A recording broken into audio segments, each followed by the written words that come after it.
You, watching this, you're not managing a billion-dollar fund, are you? You're not building an ETF or issuing debt. You're just a person like myself. You're just like me. Working, saving, trying to make sense of a system that seems to be allergic to stability. You do the responsible thing. You do the responsible thing. You save some cash in the You bank. save cash in the bank! And then slowly, you watch it shrink. Groceries go up, rent goes up. Oh, rent.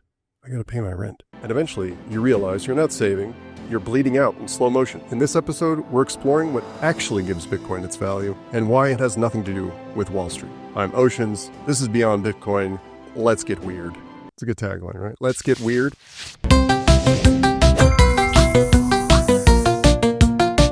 So what gives Bitcoin its value? Is it the price? It's not the price. It's not the tech. Definitely not Larry Fink. Yes. Well, maybe. But I'm getting at something deeper. It's the moment the individual realizes, I don't trust this system anymore. I don't trust you because you lied to me. And I need a way out. That's what makes Bitcoin matter. And believe it or not, that's exactly what happened to Michael Saylor. Before the bonds, before the memes, before the corporate treasury plays, he was just a guy sitting on a large pile of melting cash, doing the math, realizing this is the only way out. The importance of Michael Saylor's actions are outlined in a new book coming out by my man Fundamentals, Bitcoin for Institutions, who I had a lengthy conversation with about the subject. Take a look. By way of my background, as an actuary for 30 years, I worked in pensions, financial risk management, market risk management, derivatives, managed hedging programs. But I've been around the institutional block, and I know these people. Why did I then write the book? So I had this thought then. I said, maybe they should look at Bitcoin, but only really if they understand, not that they have to understand everything about it, but what they have to understand of utmost importance is what gives Bitcoin value. And what gives Bitcoin its value is what it means to individuals. And so the first third of the book is just that, is like, why is Bitcoin valuable to individuals? And then we can start talking about things like pensions. That's table stakes.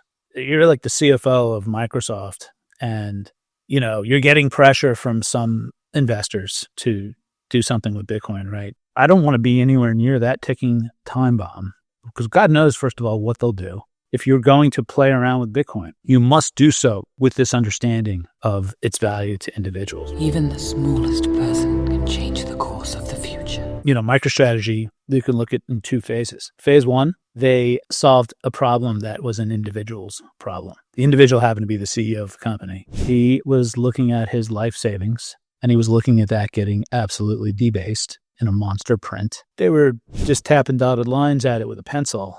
And then here they were going to come with a giant magic marker of 40% debasement. I mean, what a kick in the teeth anyway for people who save, right? It's just an absolute kick in the teeth. He goes and does the work. He figures out what Bitcoin is, and he comes to this conclusion that Bitcoin is literally the only way to solve this problem. He comes and convinces everybody, and many people agree and do it for themselves. If you just take the timetable from then to now, they're all monster winners. This is an incredible success story, and it's because a person in charge of a company was, very closely related to a deep, resonating individual problem. Let's break that down for a second. Excuse me. Michael Saylor didn't just buy Bitcoin. He didn't run it by some consultant with a 6-slide deck on digital assets. He made a decision that almost no one at his level was willing to say out loud. I have a problem. Bitcoin is the only thing that solves it. That's not a diversification move. It's not an allocation strategy. That's a man standing on a burning platform and saying, I'm jumping, and there's only one place to land. Bitcoin, Bitcoin, Bitcoin. Bitcoin is that place to land. You gotta land on Bitcoin. And let's be honest, he probably hated that conclusion. For him, it's the most humiliating possible way to have to solve this problem. I'm sure he exhausted every other possibility. Okay. Every time he realized it had to be Bitcoin, he probably was like, does it really have to be Bitcoin? Am I going to have to go out on this limb in order to protect this money? So the innovation was the declaration. Nobody else was willing to put their mouth behind it, let alone their money. Oh, my boss would have my ass. You know, Crazy, Jim? That's how taboo it was then. It's still taboo now. As all in on Bitcoin as Larry Fink is, he's not telling the world, I'm putting all of my own money behind it. He's like, I'm putting your money behind it. But I'm not putting my own money behind it. Yes. It's like an act of heresy to say, this is what I have to do the thing all of you people wished you could do. And you're all such cowards, you're not going to follow me for 5 years. It's still going to be none of you. Imagine Saylor staring at a whiteboard covered in inflation models, and every arrow points back to Bitcoin. Do I really have to tell the entire world that Bitcoin is the answer to my problem? Yeah, Mike, you do. How else am I going to know about it? Huh? They could have committed him to like a mental institution. Like he definitely risked his sovereignty in a certain way by putting himself out on such a limb. The genius is that he understood that limb was strong enough. Like that takes a long time, I feel like, to sort of realize, right? The Bitcoin tree is the last tree. You don't jump off it. So let's fast forward a bit. Saylor makes his move. He declares Bitcoin the solution. People take notice. He becomes Giga Chad. And here's where things start to change. Now you fast forward to today. What is MicroStrategy doing? They're selling corporate bonds to be able to buy more Bitcoin. Arguably not a very relatable individual problem. Is it dangerous? It could be. I happen to be of the opinion that they're probably competent financial engineers, and I believe others will come to the space and maybe not do it so well, and that could be dangerous. But I don't know that it's dangerous what they're doing, but I don't think they're doing anything helpful. And I would have a different view personally of Michael Saylor in this role than I did in the role when he was playing the part of the individual. Early Saylor, my dollars are dying. I need something that holds value. Now Saylor, we're issuing another $600 million in convertible notes to execute a yield accretive Bitcoin accumulation strategy via corporate debt structuring. Cool, man. I'm just trying to figure out if I can afford eggs this week. It's not about the person, right? It's about the problem they're solving. We operate in this open source ecosystem called Bitcoin. Everyone's allowed in. Everyone. We let Putin in. We let Larry Fink in. Yes. We can't do anything about it. Anyone who wants to come and use Bitcoin may do so. But where Michael Saylor is now, though, is we've realized that he's not like us in that way. He's not ashamed of it either, and he shouldn't be, but he is on the fiat tree, and that's where he wants to live, and that's what he wants to do. And he's made that very clear to all of us. I don't know why people are necessarily upset by it. I would guess it's because, they made room for him in their citadel when maybe they shouldn't have.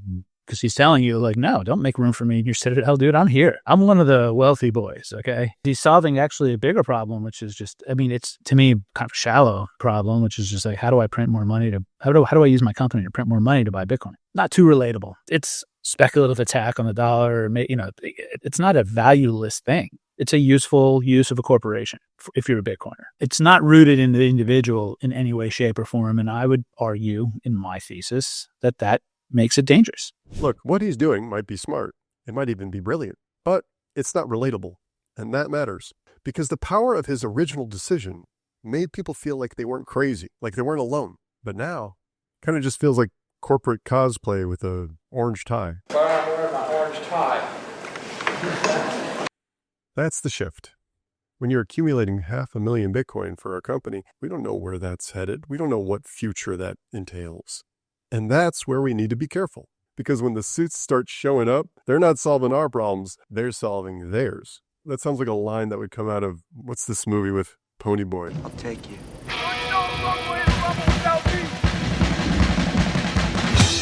The Outsiders, that's the one. So now the suits are paying attention. They saw what Saylor did. They saw the stock price bump. They saw the media coverage and they thought, oh, we should do that. Only they missed the part where Michael Saylor was desperate, cornered, and totally alone. Look, not every company is going to step up to the gate ready to hold their keys. They probably don't view it as counterparty, right? They probably don't think that Coinbase would dare rug them. I think that the reason why it's hard for public companies is because their investors are they're stupid and backwards. The investing public thinks that outsourced risk is less risk than onboarded risk. It's like, oh, I'm going to outsource this to an expert. The investor's like, great, you have no risk. Congratulations, right? You've insured that risk. It's not Michael Saylor's call. He's gone out enough on a limb already to do what he did. If he had to go tell the investing public that their idea of risk transfer is wrong, that would turn the entire economy on its head, right? You get everybody thinking, wait, you're telling me it's riskier to outsource a risk?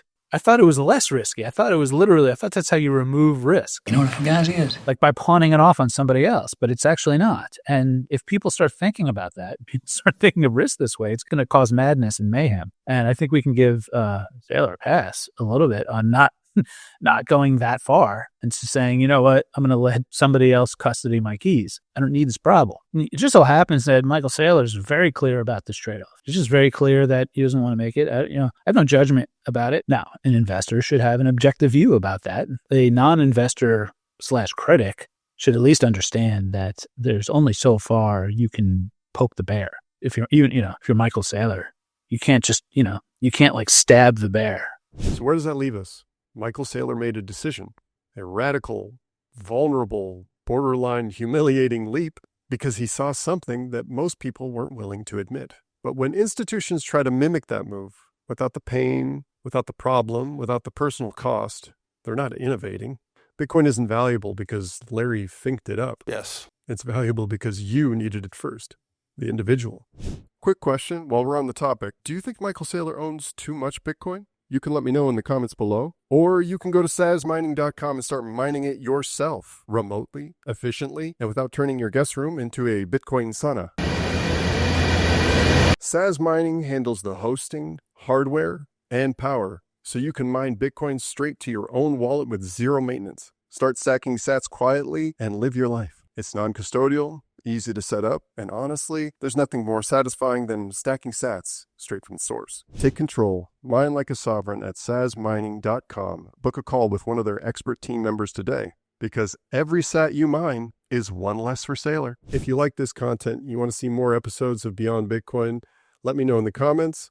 Don't forget to like, subscribe to the Simply Bitcoin channel for more content like this every single day. Simply Bitcoin's putting it out. Thank you guys for watching. And stay weird, guys.